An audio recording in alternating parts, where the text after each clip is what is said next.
What's up, y'all? It's Shuffle, and this video originally was going to be a quest for the best video, but Espresso in the comments on the last one, which was part 3, not part 4, but you know, me being dumb, with the thumbnail and too lazy to change it, they asked for stuff for Grand Slam, like a team, and I was going to propose one, but then I figured why not just do a Grand Slam type of guide. And the reason for this is the vitrine's out for the Infernal Torches also. You don't have to Grand Slam for that, but being able to win consistently is very helpful. So what I intend to do is explain how to do a Grand Slam, which is pretty much just be really consistent in runs. And this is a entry-level type of guide. I'm sure there's a tip for a veteran somewhere. So I'm focusing on that.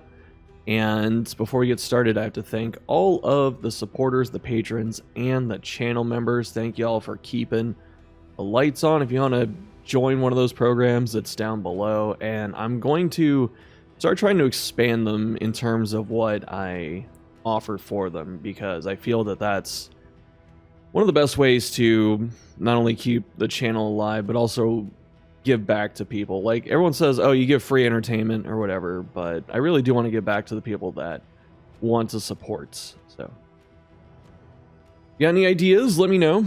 I already have a few, but we'll see what happens. As for Grand Slam, if you don't know what it is, it's just beating the entire game with the same team. So, the same 5 characters through all 5 acts, and none of them can die. You do not need to beat all of these acts in order. You do not have to go 1, 2, 3, 4, 5, and hiring Bounty Hunter doesn't ruin anything. If Bounty Hunter dies, doesn't ruin anything. It's actually pretty cool. So if you end up picking up Bounty Hunter for like a really tough thing and he dies, it's okay. You can switch paths, you can switch order, you can do whatever. You just have to use the same 5 characters and beat all of the acts. So when you're making a team for Grand Slam, what it ends up needing is all of the fundamental stuff. It's more of a check of your fundamentals than anything else. So your team needs healing, both stress healing and HP. You don't need a ton of HP healing, but it does help. You need reach, so you have to be able to hit every rank, specifically 4, with some solid damage options, especially direct damage for Act 2. But any other type of reach is pretty solid, and then a little bit of damage variance, so some direct damage, but also some damage over time, because DOT is very strong. The last thing it needs is utility, and that's kind of a broad, nebulous term, but for utility, in the example I'm going to show you, is it's really good at getting rid of very sticky tokens that don't have inverses, so things like crit and riposte, which do matter. So that's one example. Movements, being able to guard, just, you know, ways to dismantle enemy tactics is what you're looking for. It also needs to be able to beat a lair boss easily. It doesn't have to beat all of them. It has to be one of them. It has to beat it consistently. And bonus points for being able to beat a second, because your first one might not show up. But most well-built teams can usually beat all the lair bosses. And if you wait till Region 3 and prep, you know, like if you fight Leviathan, you get Ceremonial Drums, for instance, Sergeant Man-at-Arms, then you're already preparing ahead of time. The other thing it needs to be able to do is to beat Collector.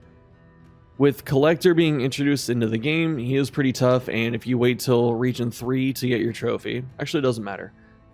The fact that Collector can show up in like Region 2 Ordained is probably the most dangerous spot, and if you don't have a well-built team, Collector just ends it right there. You know, so if you don't have reach, if you don't have a way to pull Collector up front or whatever, then most likely you are in massive trouble. It doesn't matter how powerful the team is, it lacks the fundamental thing, and Collector, historically, since the first game, is really good at destroying bad teams. So if your team is struggling with Collector, consider changing stuff. The other thing it needs to do is, if you're on Flagellant, which I don't recommend for the first timer for Grand Slam, but if you're on Flagellant, he has a special mini boss that only appears for him. The whole team has to fight it, but it appears because of him, and you need to be able to beat that. So it's the same kind of thing as with Collector. If the team's built well, then you should be able to handle it. The final thing is since you are trying to win 5 consecutive runs, they don't have to be at the same time, but you know, you're trying to win 5 runs with one team with no deaths. It's okay to run the overpowered stuff. You can run Man-at-Arms, you can run Ravager, you can run Alchemist, you know, Jester. You can run anything that you think is strong and can win consistently. Okay, you're not doing this for bragging points. You can take any team through a Grand Slam if you're clever enough, skilled enough, and all that. But if you just want to do it the one time, then that's what I'm focusing on. So for the example team that I have, I was going to build it on screen, but I left it up by accident. As you can see, this team covers all of the bases. So between these 3, we have reach. You know, we have pistol shot if we really need it. We have artillery, and then we have PD with plague grenade, for instance. So this team has reach. It has stress healing. Bolster is good enough for most teams. And it has utility. Bellow gets rid of riposte and crit. Highwayman can steal pretty much anything, right, with robbery. Ritualist can remove crit, strength, inverse, both of those. Same with dodge and block.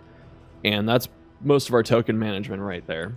And then PD doesn't really do anything with that besides cleansing them, I guess. So there's a lot of utility in a team like this. The next thing to consider with a team like this are lair bosses. So you think of each region lair boss, so knowledge is pretty important for this type of challenge.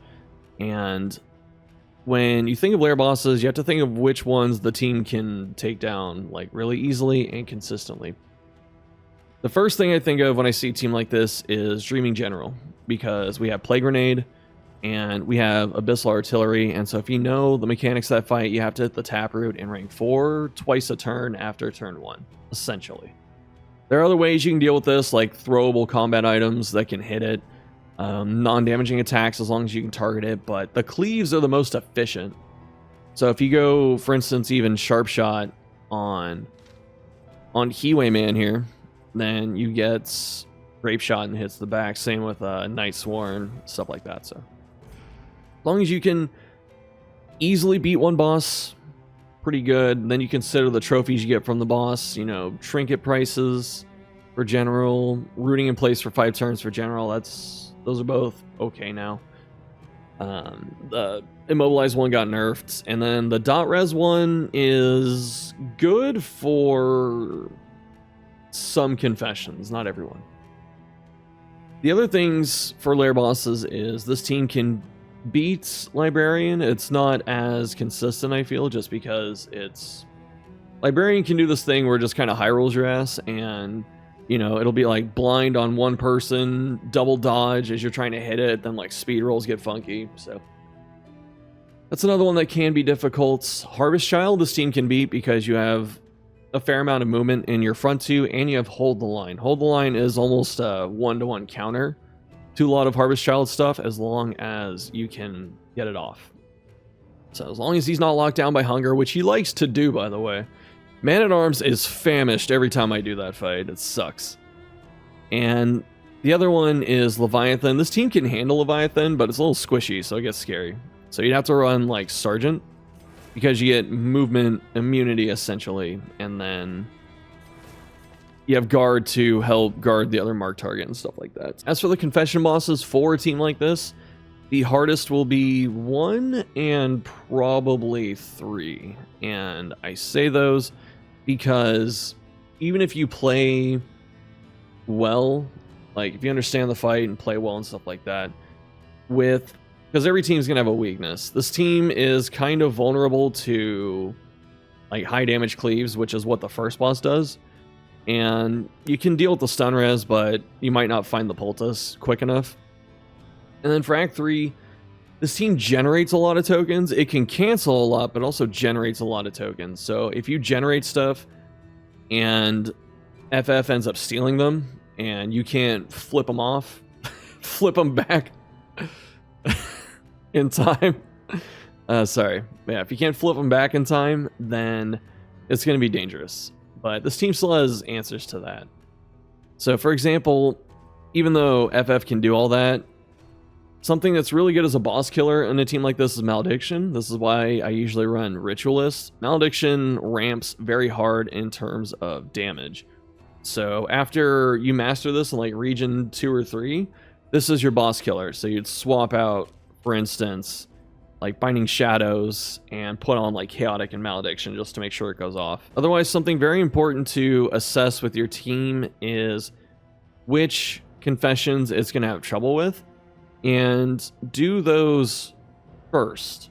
And the reason I say do those first is because if your team is vulnerable to Act 3, which is, if anyone remembers, like Release, Focus Faults, it was pretty difficult in terms of like how hard it hit, how consistently it hit very hard and stuff. So when I did this, I always did Act 3 first until, you know, I beat it. And so for this, I'd probably do Act 3 first and maybe Act 1 second. But Act 1's interesting that you can just throw it in wherever. If you're really confident, you can do it quickly and get the extra memory. And if you're a little hesitant towards it, you can just save it till the end. But the recommended order, I would say, normally is 3, 4, 2, 5, 1 for confessions. But like I said, you can throw one in wherever.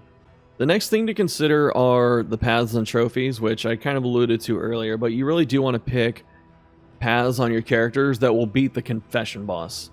Friend of the show, British Brat, likes to, rightfully so, bring up a point that the end boss is only one part of the game. It's like a small part, so building for something you don't fight for 3 hours or until 3 hours later isn't usually the most fun or best thing to do. But I think for this type of thing, where you have to make sure you down the confession boss, it's something to consider and build toward. Then with trophies, you just pick whatever trophy you think will come from the lair boss that you can beat that will also match up with the confession boss, but that's pretty varied with the addition of a third trophy for each region. Every run obviously reaches the first inn, which is a very important place to be. And in terms of unlocks, if you don't have every single pet, that's fine.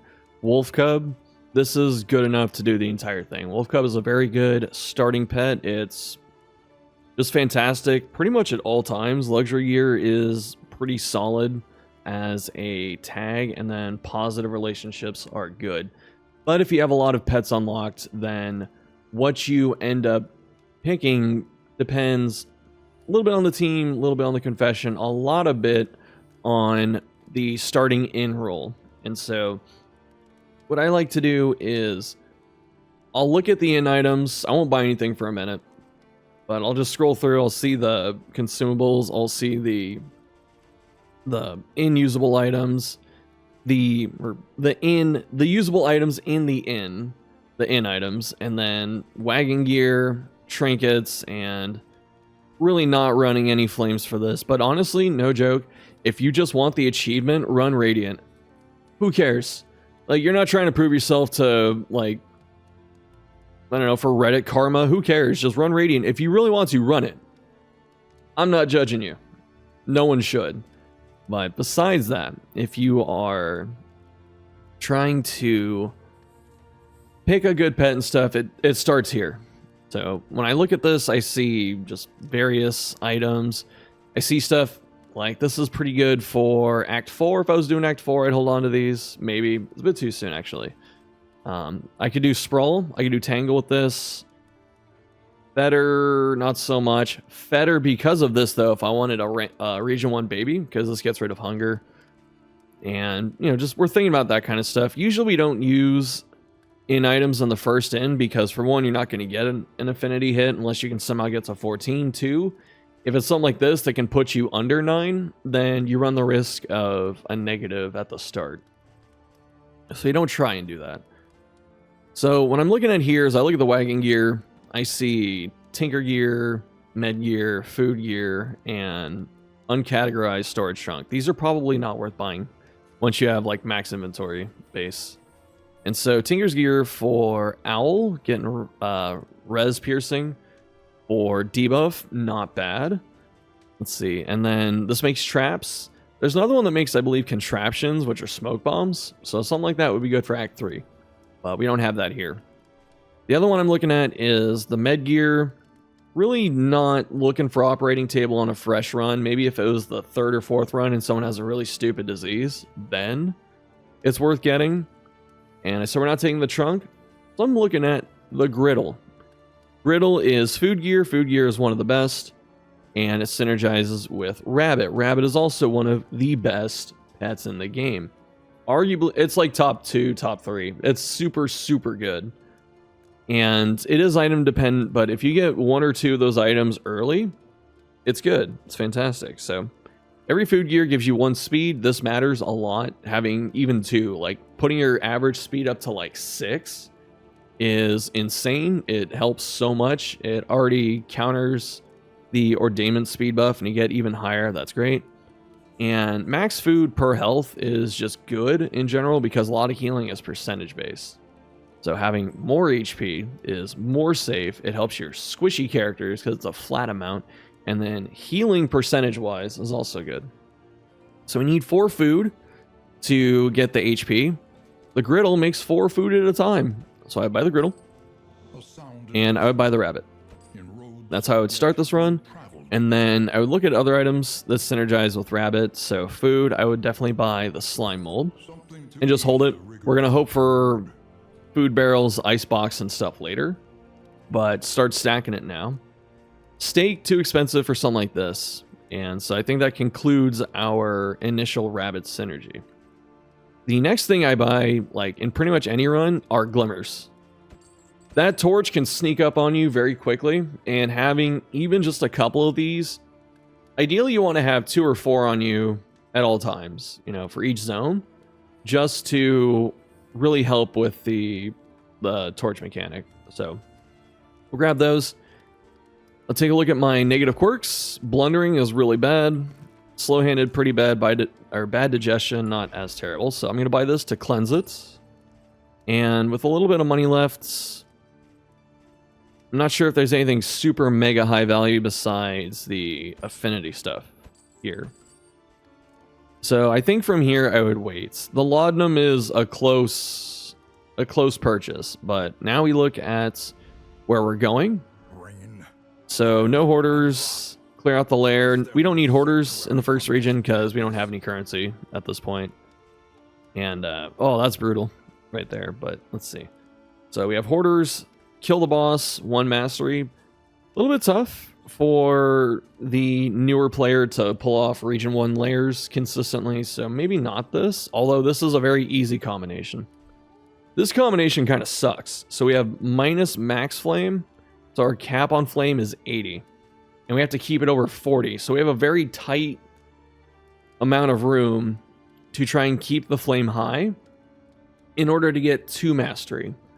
And so you have to ask yourself which one of these is worth it. Region 1 is shorter, so this becomes easier to accomplish. We already have the glimmers, and so we could take the 2 ablative powders with us. And we want to fight Librarian.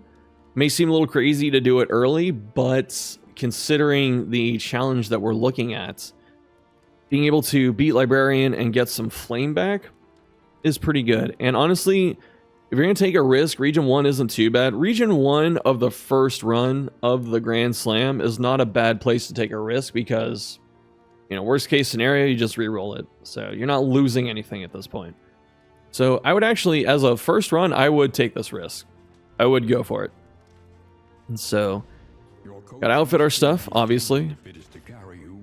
And if we're considering going to the Sprawl, we have Bounty Hunter too, look at that. So that's luck, but we could take Bounty Hunter over probably one of these 2. It's up to you on that one, but for Mastery, I almost always pick Bolster first in a team like this just because -2 stress on 2 people is really good.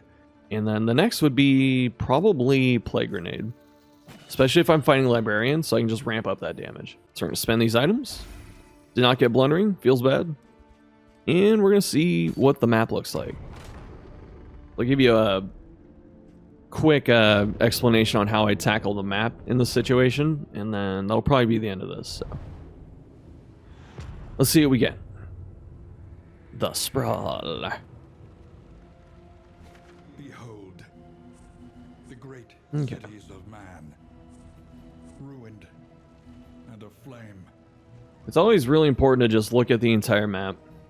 So the way I approach pathing is I look at the map, obviously, and I pick the highest value things that I want to hit.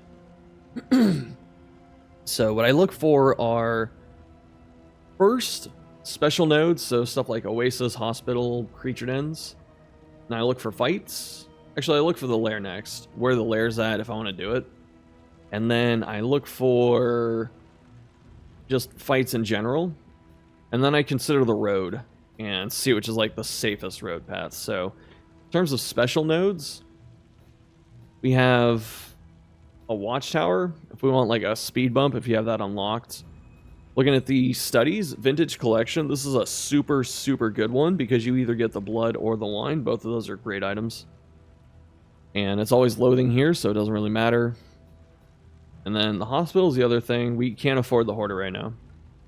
So basically, looking at this is the highest priority on the map, is the study. And so if I go to the study, I miss out on the hospital. I don't really need the hospital, although I have blundering, which kind of sucks. But negative quirks aren't too terrible to get rid of. And since I'm doing the Region 1 lair, I would see the safest way to that. And the one I would take is this path. The reason being, the armor tokens on the wagon start you with block, which is really good at mitigating opening damage. You lose one armor token immediately right here. We don't know what this is. This could be armor destruction. We're going to hope it's not. And we get a combat node here, and that's really good for, one, if this is loathing, we get rid of it immediately. Two, better rewards at combat nodes. And then the next thing here on the road is the minus wheel patch, which isn't too impactful. It does increase your bonus healing, but you have an entire road here to heal up before the lair boss. So I would take this one. I would go to the lair. We're going to break our armor here, which kind of sucks.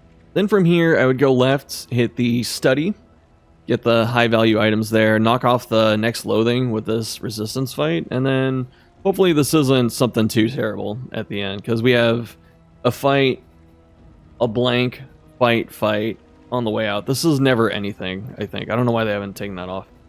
So that's it. Let me know what you're thinking down below, and if there's other stuff y'all want to see, because this started out as a viewer comment, and I went, okay, I'll make a team video, and then it became something else. And that was pretty cool. Thanks as always for watching. You're beautiful. You're breathtaking. And I'll see you next time.